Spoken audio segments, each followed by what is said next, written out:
Night falls over the surface of tropical coral reefs, where the water sits at a perfect 75 to 85 degrees Fahrenheit.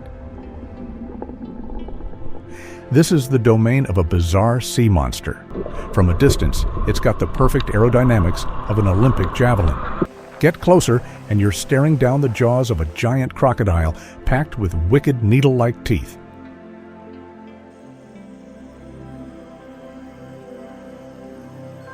Weighing up to 14 pounds and pushing 5 feet long, the crocodile needlefish wasn't built for defense.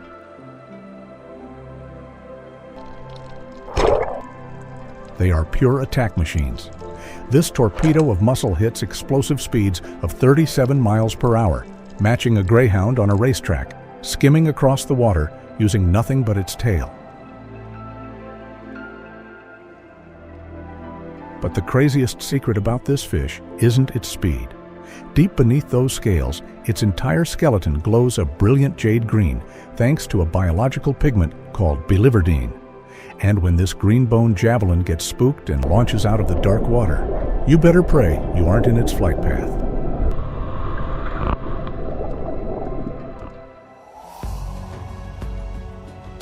The Florida Keys. First light. Captain Ray, a seasoned 45-year-old freediver, slips silently into the dark water, against a fish with a jaw made of solid bone. Ray's best weapon today is his camo wetsuit, blending him into the reef. His only backup? A Trident speargun and a high-lumen dive light.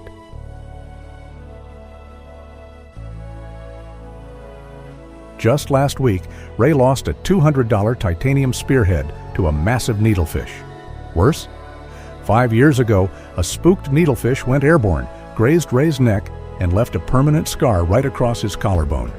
His dive light makes him the perfect bullseye, drawing these 37-mile-per-hour darts right toward him.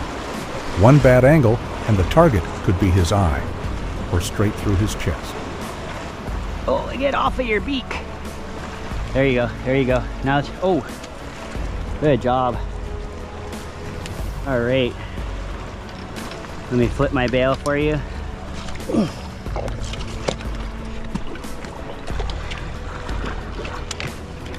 A silver flash cuts through the dark. No time to think. Pull the trigger. The spear finds its mark, pinning the 4-foot monster. The heart-pounding chase is over, but if you're not diving, you're fighting them from the deck. Up on the surface, rod and reel anglers face a completely different war. You cast a live bait, and the water just explodes. One clean cut behind the gills. Off comes that weird beak-like head. Staking it out. Every single chunk is exactly 2 inches thick.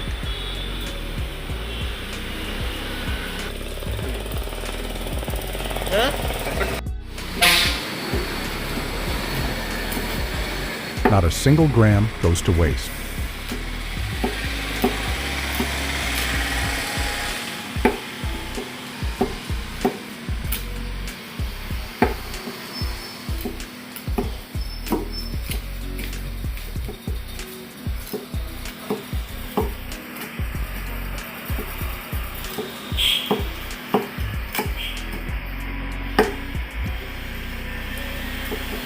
Pure white meat wrapped around a deadly green skeleton.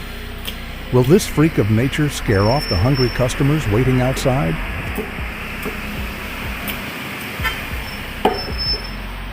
Forget the chaotic life-or-death chase at dawn. Right now, it's all about the warmth of a charcoal fire, from a dangerous, freakish piercing machine to the ultimate catch of the day.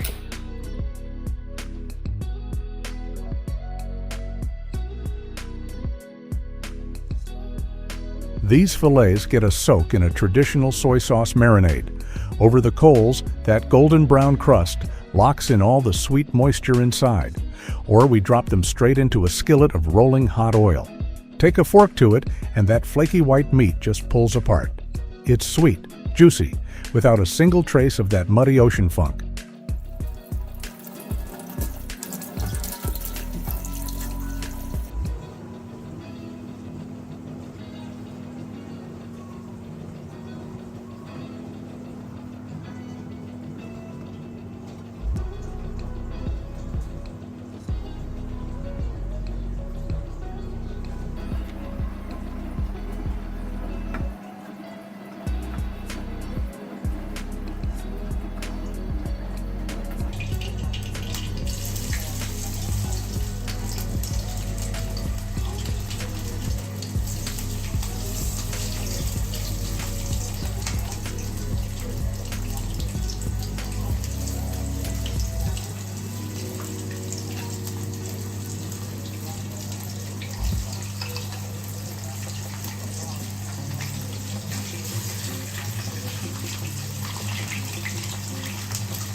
Just scrape away a small line of scales to give the blade an entry point.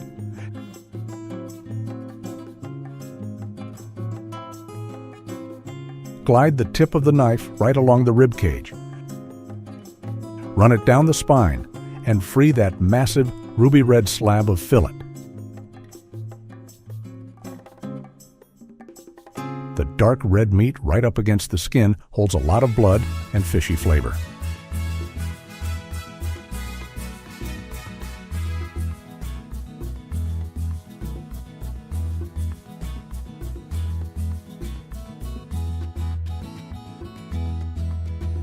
Marcus will trim that out later. Just look at this texture. It's firm with thick muscle fibers that feel a lot more like chicken breast than your average flaky fish.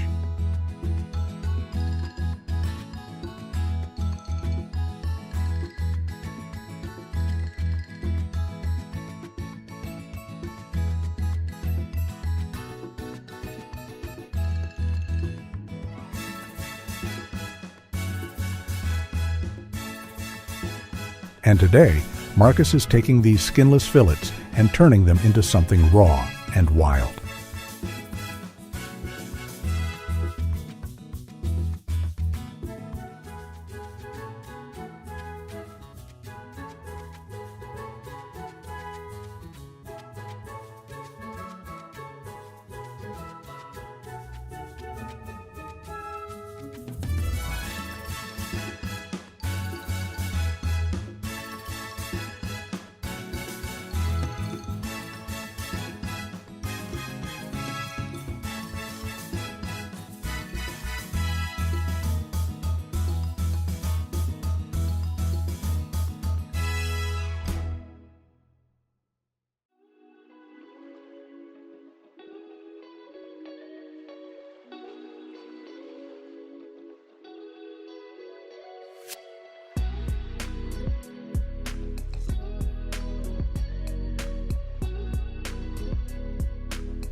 After locking in the moisture in a 34-degree Fahrenheit ice bath, the meat firms up perfectly.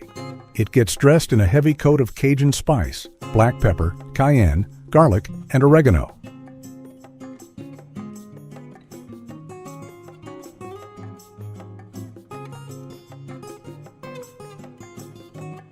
Look at this. The original skin and scales aren't thrown away. They sit right on the grates of the big green egg, acting as a natural heat shield for the meat on top.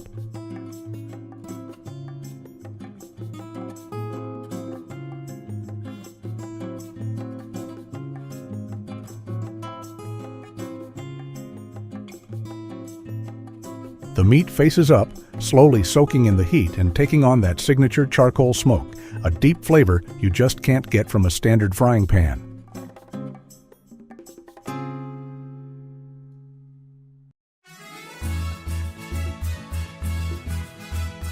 Flake it with a fork, and that snow-white, juicy meat peeks through, smelling like smoky butter and herbs. Looking at this firm meat and that charred, one-of-a-kind scale crust, would you trade your diet chicken breast for this smoky, original Gulf Coast fillet?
Deep in the shadows of the Atchafalaya Swamp in Louisiana, there's a creature hiding that's completely cheated time. While the mighty Stegosaurus was buried in the dirt tens of millions of years ago, down in this 75-degree Fahrenheit mud, a prehistoric survival machine is still swimming. They call it the bowfin, the only surviving member of an ancient royal bloodline, the Amidae family, dating back over 150 million years.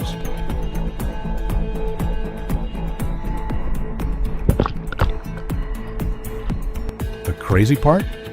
This thing has the ultimate evolutionary weapon, bimodal breathing, an air bladder that works like a primitive lung, letting it gulp air right off the surface. Even left high and dry for days under the southern sun, as long as it stays wet, it survives. A lot of folks are terrified of those jagged teeth and armored gill plates. But how does a modern guy take down a creature that literally beat extinction?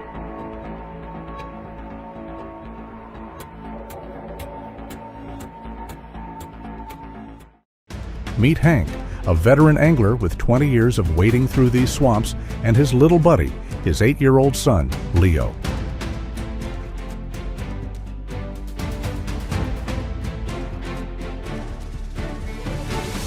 Hank knows the price of getting sloppy. He's not using standard mono, a 50-pound braided line paired with a $25 steel leader. That's his only armor against a bowfin's razor-sharp jaws.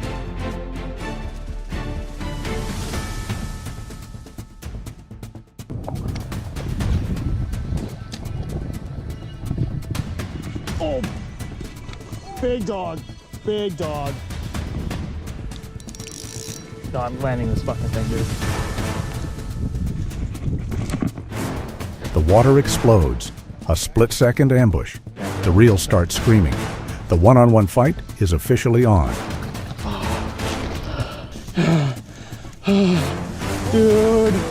Dude. It's 10. It ain't 13. It's 10. Look at that freaking head. Cool as a pro, Hank pins the fish down and uses heavy-duty pliers to pop I mean, the she hook wasn't out. not going anywhere. Perfect but she win. wasn't. This is a big fish. Looks kind of swampy, kind of.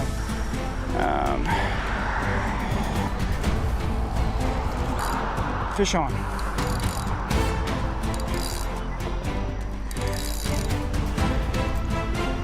Or it's a bass. It's a bass. On cut bait. Jeez. Right on the cut bait. But pulling a swamp monster out of the mud is one thing. Turning it into a high-end meal, that's a whole different ballgame. Very, very small, but we caught her. The enzyme levels in this meat are sky high. To break down this armored fish, you have to follow the steps exactly. It shreds through that prehistoric armor, clearing a perfect runway right by the gills.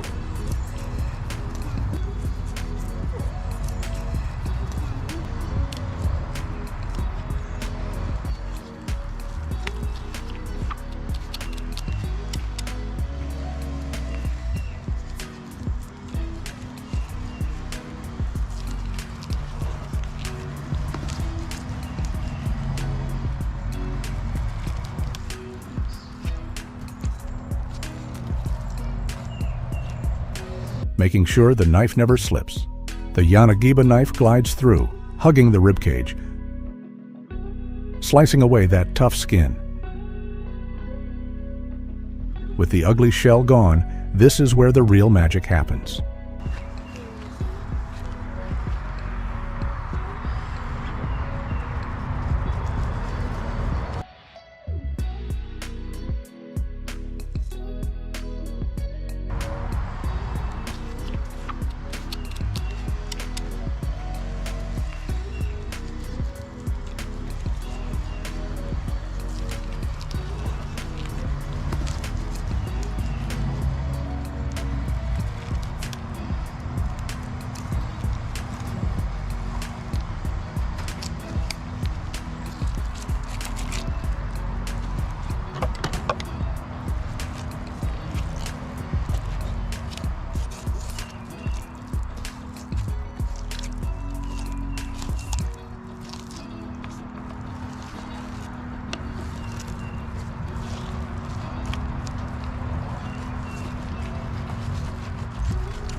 There's another fly.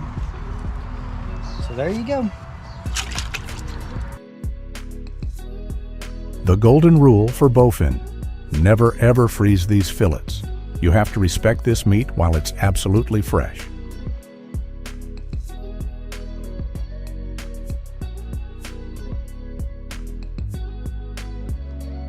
A few hours ago, this was a menace at the bottom of the mud. Now it's coated in golden beer batter, hitting a fryer at exactly 350 degrees Fahrenheit.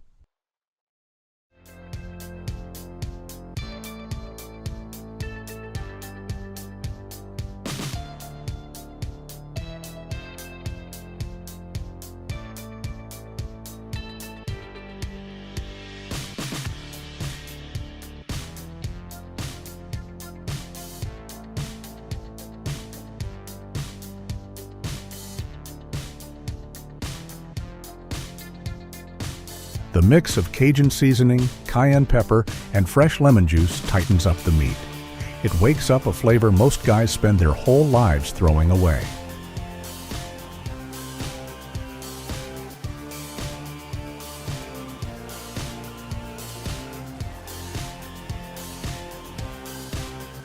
The meat is light, flaky, melting in your mouth, while that crispy crust gives off the perfect crunch.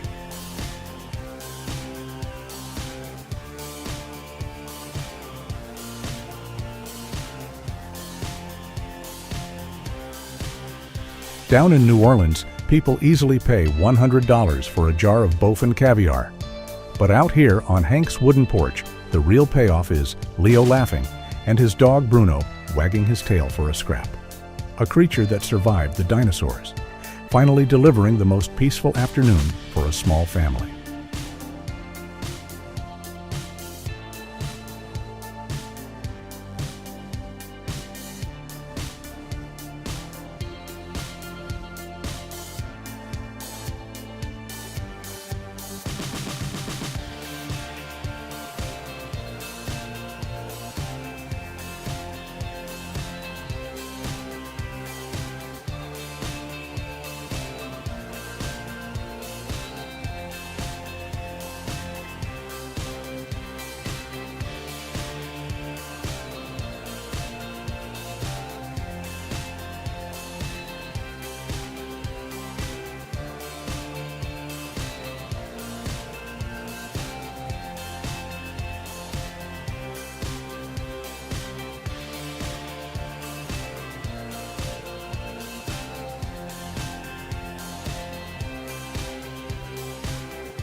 So, would you drop $100 at a restaurant or drag this prehistoric beast out of the mud to cook it yourself?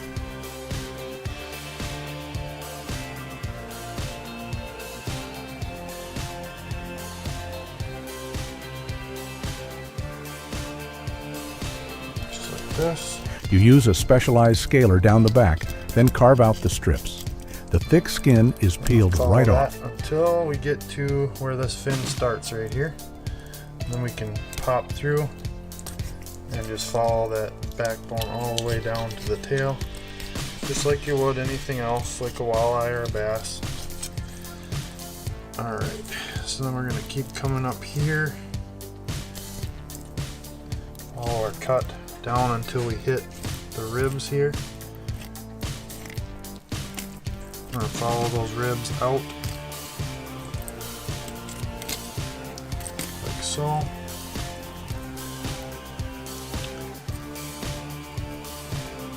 there's some bones that want to peel up off the rib cage right at the end here.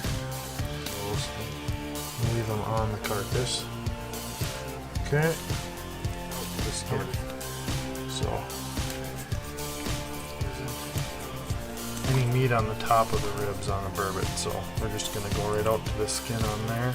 And I'm going to cut the skin off, and I'm going to go shallow on this cut because I don't want to cut right to the skin because there's a layer of fat right along the skin that can give that fish a fishy flavor. And it's so much easier to get it off now than trying to cut it off of the fillet later. So there we go. Put this into 2 chunks, and then you have front loin and the tail, boneless, pretty much no fat left on it. And that is perfect for cooking. Alright, and I'm going to do the other side here. It's basically the same thing, just in reverse. So cut up to the head, follow that backbone right down.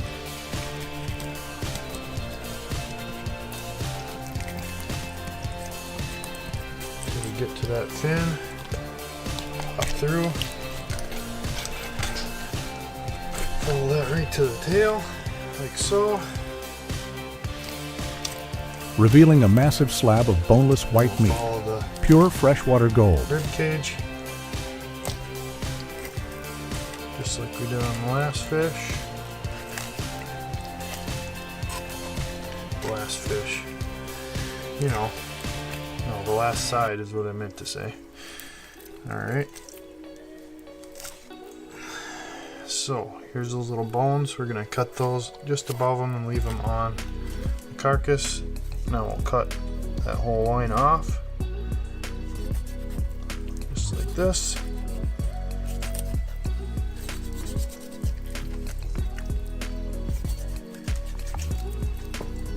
Okay. There's our second fillet, pretty much the same as the first. Clean this up again.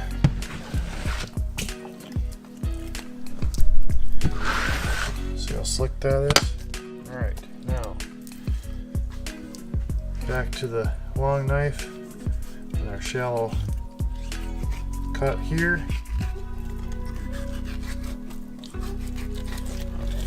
All the way down. boneless, skinless, no fat on the back. 2 pieces, done. Now, this is something I have not tried, but I'm gonna try today, and that is, I've been told if you cut this belly meat off, you can cook it just like calamari. And I happen to be a fan of calamari, so I'm gonna try it. And it looks like that just comes right off, really easy, right up to the ribs. That's actually a pretty sizable chunk of meat. So see how it skins here. Just gonna start that cut right there. Just skin it like you would any other fillet. Actually skins pretty easy.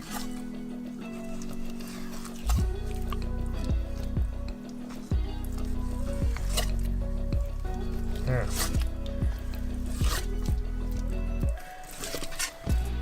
Actually looks really good. It's probably quarter, half-inch thick, something like that. So I'm just gonna cut it into strips like you'd see calamari, and we're gonna bread that and fry it up. And I bet you it will be really good. Yeah. And if you do 3 or 4, I would guess you're gonna get a pretty good bunch of meat there. So When that knife yeah, peels that's- back these huge that's how I fillets, do